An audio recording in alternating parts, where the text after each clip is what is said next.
Chegou um dos animes que eu mais estava ansiosa pra assistir, o anime de terror mais aguardado do ano, mais bizarro, diferente que você vai assistir nos últimos tempos, com certeza.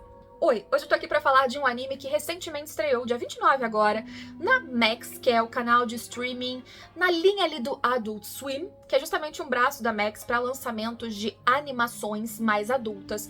Vários animes estão saindo por lá e Uzumaki foi só mais um desses. Uzumaki você já deve ter ouvido falar porque é um mangá muito famoso de Junji Ito, o pai do horror. Já tem vídeo aqui no canal falando sobre esse mangá, a internet inteira já falou sobre essa história e já vimos outras adaptações de contos do horror de Junji Ito que nunca dão certo, que sempre ficam estranhas, aí ninguém entende por que falam bem dessas histórias, porque os animes são grotescos e não grotescos do jeito que deveriam ser.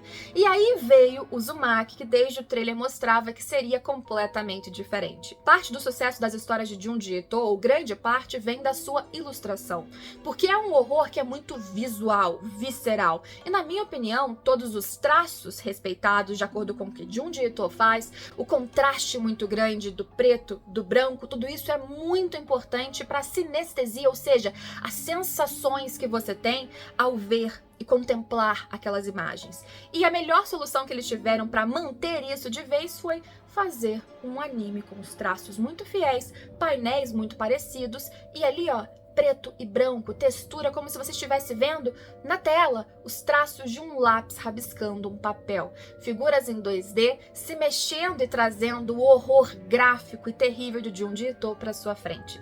Isso aconteceu em Uzumaki, o primeiro episódio já é todo em preto e branco e eu espero que isso não te afaste e que você continue nesse vídeo para entender por que você deveria assistir essa história, ou se você já é fã de Uzumaki, vem comigo para entender o que eu achei desse primeiro episódio. O primeiro episódio de Uzumaki já começa acompanhando a protagonista Kirie, uma menina de cabelos lisos que vive numa cidade, num vale entre montanhas, no interior, e que recebe o seu ali affair namorado, Shuichi, chegando na estação. E Shuichi tá muito preocupado com o que tá acontecendo na sua casa e na cidade. Porque o seu pai, por sua vez, está fissurado, ele mesmo, viciado, obcecado por espirais. Não sai mais de casa, fica preso no escritório, olhando fixamente para sua incrível coleção de coisas com espirais, sejam tecidos, cortinas, objetos, enfeites, o que seja. Ele só consegue contemplar aquelas espirais. Para quem é fã de mangá, essa é a versão que eu tenho da Devir, é um grande mangá enorme. Explicando um pouquinho o que eles fizeram, eles já começaram a história no drama da Kirie com o Shuichi, o pai e mãe dele, e já acrescentaram uma história paralela completa da menina que geralmente é a mais conhecida, sabe, com uma espiral na testa. Então essa história eles já completaram nesse primeiro episódio, e uma outra eles introduziram apenas o mistério para deixar para depois. Aqui no mangá começa logo nas primeiras páginas com alguns desses momentos de observação na cidade de que tinha alguma coisa a mais acontecendo em relação a espirais antes do próprio Shuichi falar para Kirie. Mas eu não acho isso um grande problema, até porque olha o tamanho dessa história e dos fatos que eles reorganizaram, misturando com a história dos pais do Shuichi, até o final do episódio, eles vieram até a página 112, que ainda assim, ó, dá espaço pra caramba pra história. Considerando que eles devem, imagino eu tentar finalizar isso na única temporada, né, uma primeira e única temporada, tirando essa informação da minha cabeça, porque eu não li ninguém falando a respeito disso, então posso estar falando bobagem, mas se for essa a intenção, eles têm que dar uma acelerada mesmo. E não dá, gente. Adaptação vai mexer aqui, vai cortar ali. Eu acho que o resultado final até agora foi muito bom. Pra você que quiser, e eu aconselho que você queira ler também, porque a experiência com páginas e completa, com todas as micro-histórias paralelas, é sempre diferenciada. Vou deixar aqui embaixo um link meu de associada com a versão que tiver de Uzumaki disponível pra vocês. Não sei mais se é essa da Devir ou alguma outra, mas vou deixar aqui. Sempre tem desconto, se tiver desconto eu vou colocar aqui na tela também, e claro, comprando pelo meu link, você não paga nada mais por isso, mas eu ganho uns centavinhos, então neste momento eu não vou mentir, tô precisando pra caramba. E espiral, gente, que é literalmente Uzumaki, é um símbolo muito interessante nessa história, porque espiral é algo que é associado também à hipnose, de ser um símbolo que atrai o olhar, que faz você mergulhar numa imensidão de algo que não tem fim. E é uma excelente escolha para falar de algo que vira obsessão, paranoia, danoso, quase uma maldição. Realmente, desde o começo desse anime, enquanto o casal tá ali conversando, você começa a ver que ao fundo já tem outras coisas de espirais. Não apenas na água que vai passando, e eles explicitamente apontam como tem vários redemoinhos que vão se formando, mas às vezes uma espiral na parede, no chão, em detalhes e cantos que passam talvez despercebidos, mas te mostram que a cidade já está entrando nesse mesmo ciclo, ou melhor, nessa mesma espiral. E aí você pensa, mas o que tem a ver espiral? Então, de novo, o horror dos contos de Junji Ito, geralmente eles passam por uma questão muito, como eu disse, visceral, física. Então, por exemplo, o pai do Shuichi, ele começa a ficar viciado em espirais e ele começa a querer não apenas tê-las em objetos de decoração, ou num quadro, ou em algo pendurado na sua parede, mas também em si mesmo. Ele quer ser a espiral, fazer parte dela, até que ela esteja no seu próprio corpo, que seja o seu próprio corpo. E por quê? Qual o sentido disso? Você não sabe o sentido. Simplesmente está acontecendo. É uma obsessão que vai escalonando, mas ainda assim, a gente tá no começo.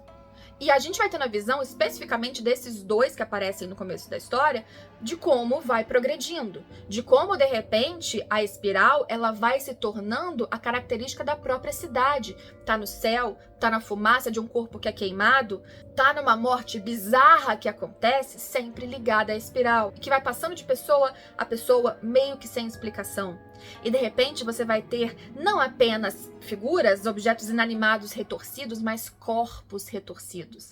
E você consegue, dessa vez com som, né, que a gente não tá só na página, ouvir as coisas acontecendo, ouvir carne sendo cortada. E aí, gente, vai dar aquela sensação de angústia, mesmo que às vezes você não veja literalmente a coisa acontecer. Você vai ouvir o som da carne cortando. Você vai ouvir o som do corpo sendo distorcido. E aquele corpo distorcido sem nenhuma lógica física, uma língua que dá várias voltas e ainda assim é nojento, que é a estrutura física interna de um corpo, um olho que gira na própria órbita, um senso surrealista que traz esse nojo, que traz esse desespero ao assistir essas imagens. E é isso que eu fiquei muito feliz de ver nas telas. Essa é uma produção do estúdio Production ID, com investimento do Adult Swim, que é esse braço da Max, e esse investimento não traz uma animação megalomaníaca, brilhante, com transições, porque não é isso que precisava ser de um diretor.